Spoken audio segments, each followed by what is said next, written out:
大家好，歡迎收睇馬體會嘅 channel。喺今個星期六，將會喺澳洲悉尼蘭域馬場舉行一項一級賽嘅珠峰錦標。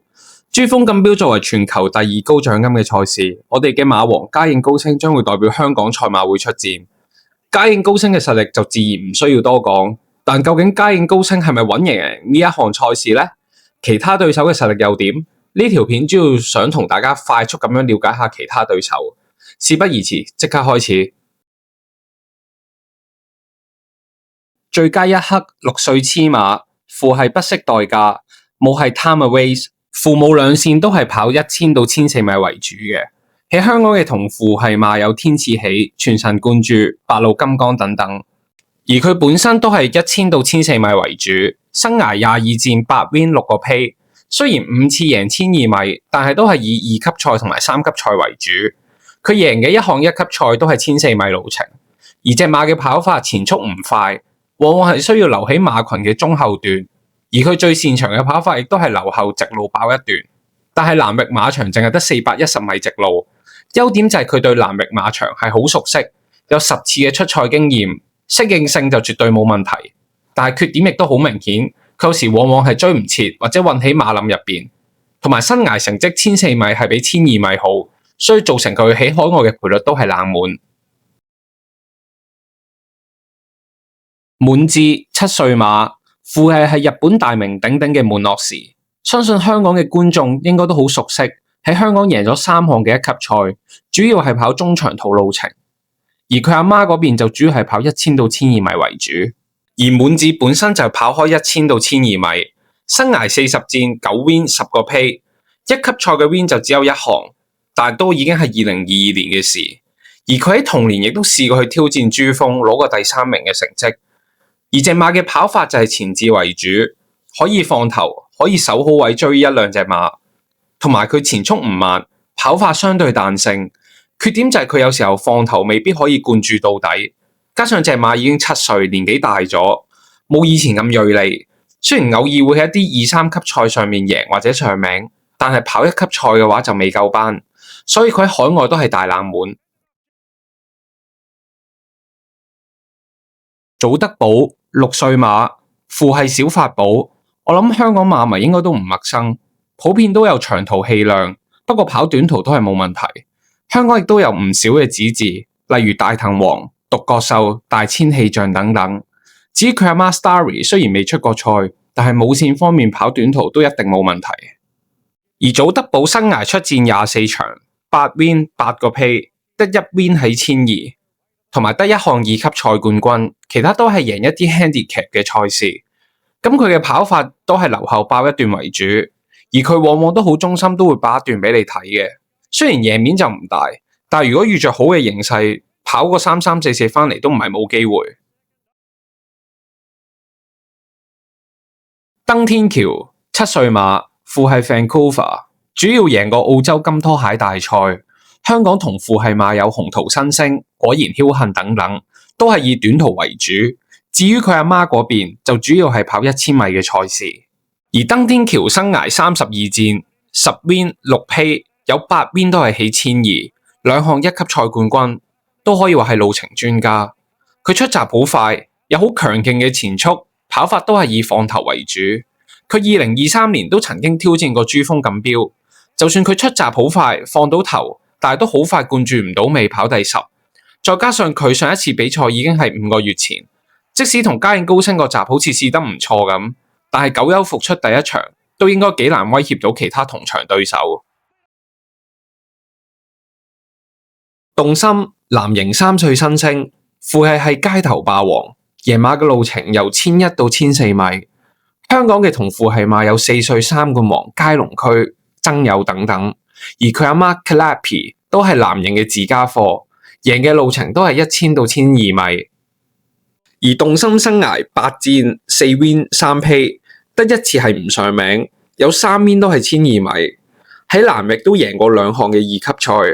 佢跑法就係可以留到中至後爆一段，其實佢前速並唔慢，有時候唔需要刻意留後，守好位追一段都可以。優點就係因為佢3歲，而比賽係分齡讓磅嘅關係，佢只需要孭112磅。但係對比起同場嘅其他對手，不論係賽績定係比賽經驗都略為遜色。作戰機器，5歲愛爾蘭馬由希斯個仔訓練，代表古摩亞陣營。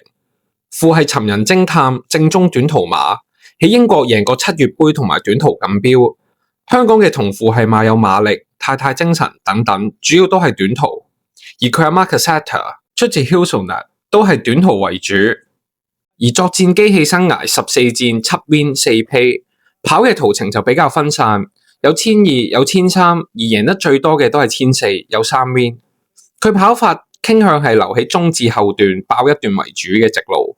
優點就係佢最近狀態唔錯，已經連贏4場，同埋佢有好強橫嘅後勁。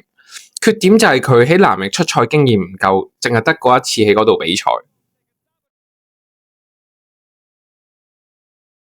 星彩女兒4歲雌馬，父係西利士，主要跑1000到1200米，特點係偏早熟。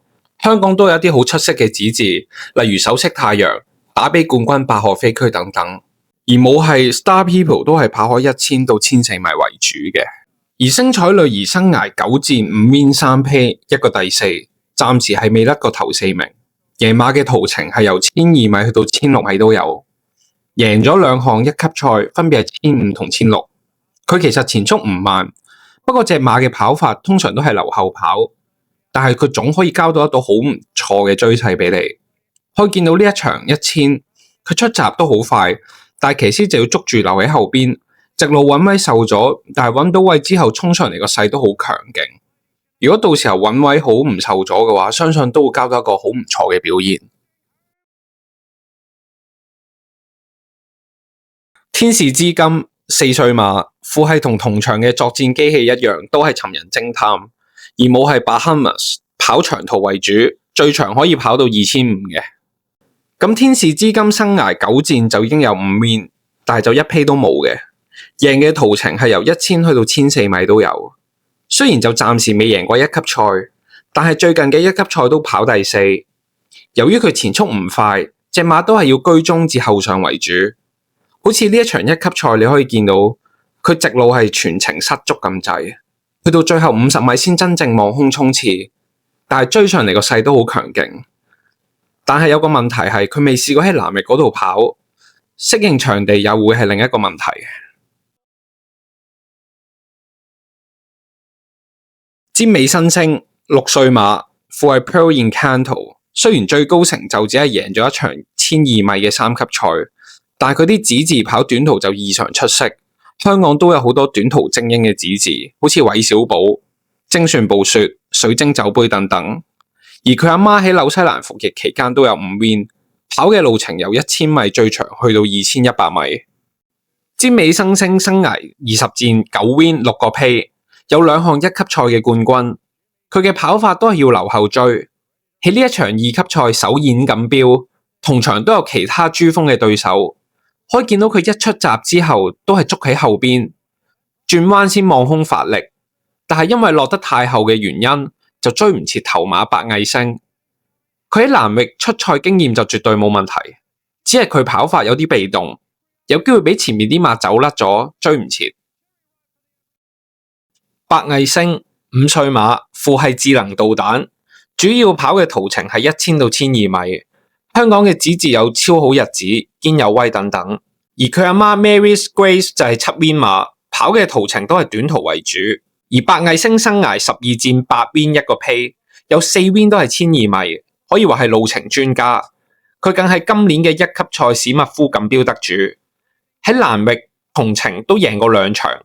佢跑法上傾向係跟前，留喺3、4位，入直路就追1、2隻咁樣，同埋佢前速並唔慢，往往都可以咬住一啲放頭馬，跑法上好有優勢。祖麗星5歲雌馬，父係 Sustar 2項一級賽得主，贏嘅路程1100去到1400米。香港子嗣大多數係短途為主，例如年年有型、攻頂等等。而佢阿媽 Goalie Bay 都贏過2級賽嘅1200米，父母兩線都有優良嘅血統。而祖麗星生涯16戰7 win 6個 pay， 路程由1001米去到1006米都有。而佢本身已經係3項嘅1級賽得主。佢跑法上係居中至後。我哋可以睇下呢一場9月嘅2級賽索士錦標，同場都有幾匹嘅珠峰對手。咁佢出咗閘之後就捉喺後邊，直路就飛出去外碟發力衝，一步一步咁樣蠶食對手，擊敗同場嘅對手有白毅星同埋放頭嘅滿志。可以見到佢有好強嘅加速力，難怪被譽為係嘉應高升嘅最大對手。嘉應高升，我諗我哋馬王嘅實力我都唔需要作太多嘅介紹，佢嘅實力係點，我相信大家比我更加清楚。我哋就淨係 focus 喺佢澳洲試嗰個集試成點，交俾我拍檔咖喱同大家睇下澳洲嗰課集。喺上個星期二10月7號，即係過完中秋嘅第2日，嘉應高升喺南域馬場由潘頓親自同佢試咗課1000米嘅草地集。而家排喺最外檔，紅色箭嘴指住嗰隻咧就係佢啦。咁佢一出閘咧就同喺香港一樣一如既往啦。一開閘就應聲彈出，睇嚟咧個出閘感覺咧冇因為呢排九疏戰陣或者係舟車勞頓咧影響到。